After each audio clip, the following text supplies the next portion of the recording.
Hello, everybody. This is Pastor Willie, and this is the encouraging word for today. And we have reached the end of our journey to restoration, our journey through Psalm 51. And what a journey! We've gone deep inside of ourselves as we follow David's progress from confrontation to confession to seeing his heart, crying out for a new heart, for cleansing, then he gets insight and learns what God is really looking for in his life.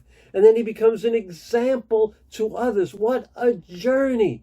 But there's one more step to the journey. And, Satan always adjusts. If we get tempted by bad things and we turn away from bad things, he will next tempt us to use good things in a way that God never intended us to use them. He always adjusts and has another attack. And we see that in the journey of restoration. He tempts us with sin and we fall. Then when we fall, he comes in with guilt and condemnation. Condemnation, you're no good, tries to destroy our personality and our character and say there's no hope. But we get confronted. We learn that there is hope. We read Psalm 51 and say, there's hope for me. I can be restored. And God, the great surgeon, does surgery on our hearts. We examine our hearts. And we see that we need a broken and contrite heart. Then Satan has a brand new attack. And it's so subtle.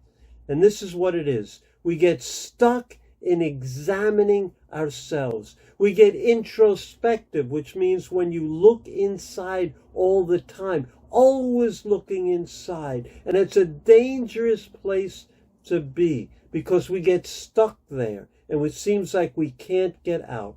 And the key is the last two verses of Psalm 51. And this is how Psalm 51 ends in verse 18 and verse 19.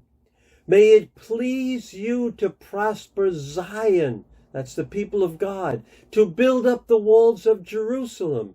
Then you will delight in the sacrifices of the righteous, in the burnt offerings offered whole. Then bulls will be offered on your altar. Now, I've read people's opinions who say, oh, that must have been added later, those last two verses. They were not really written by David, but I don't think so. In fact, I'm sure they were written by David. You see, it's the next step. He's focused in. He's done that heart work. And now it's time for him to focus out. And he prays for others. He even prays prophetically into the future about the walls of Jerusalem. And when we start being tempted to just focus on ourselves, Satan wants us to be stuck there. And the solution is exactly what David did. Pray for others. Serve others. I've seen so many people stuck in just their issues, their problems, and it never ends. They never get out.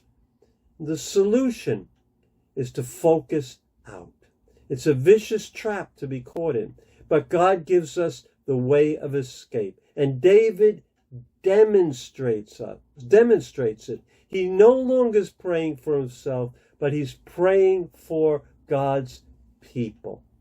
And when you start to switch from not just focusing on yourself, yes, do that work to bring the change to your heart, but then the next step is you get out of that and you focus on others. You serve others. So today's challenge is to take a step to be involved in serving others regularly. If you need help with that, I'd be happy, more than happy to do that.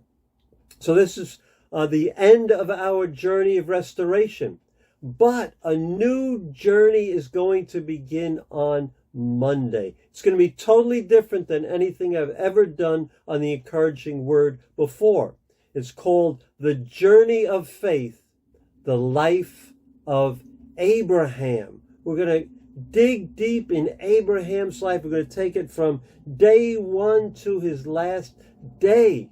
Wow, I can't wait for the journey. I've prepared part of it, but I haven't gotten to the end yet, and it's going to be amazing. So I invite you to join me on the journey of faith.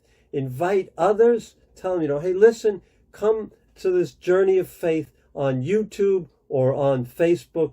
Let's take it together. I can't wait. So I encourage you to subscribe to the YouTube channel or join the Encouraging Word Facebook group. And let's take a journey of faith together. See you then. Take care.